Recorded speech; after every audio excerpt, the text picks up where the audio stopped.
Maturantët ju nënshtruan këtë të martë provimit në lëndën me zgjedhje në varësi të profilit të ndjekur gjatë shkollës së mesme. Lëndët për këtë testim përfshin disa fusha si shkencat e natyrës, shkencat shoqërore dhe artet. Më të përzgjedhurat rezultojnë të jenë ekonomia dhe qytetaria, ndërsa të preferuara janë edhe lëndët si psikologjia apo biologjia.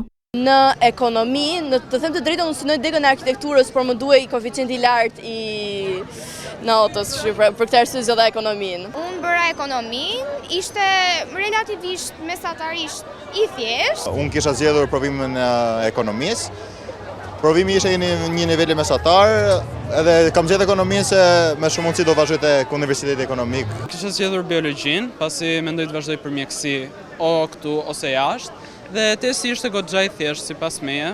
Në ekonomi sepse mendoj, domethënë edhe gjatë këtij viti ka qenë pasioni im, po që i vogël kam pasur këtë pasionin e biznesit, teknologjisë dhe mendoj që ekonomia ishte ajo që më përshtatej më shumë. Inxhinieri, por zgjodha ekonominë se më duk pak më e lehtë për ta bërë.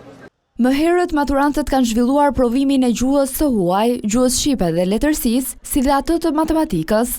Për 2 provimet e para, tashmë janë publikuar rezultatet, ku në gjuhën e huaj janë regjistruar rezultate më të larta në krahasim me gjuhën shqipe.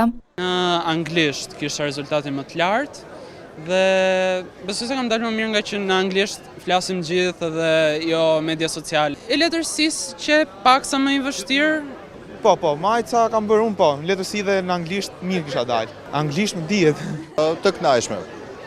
Brenda pritshmërive që kisha, mirë. Me zhvillimin e provimit në lëndën me zgjedhje, maturantët përmbyllin zyrtarisht ciklin e provimeve të maturës shtetërore.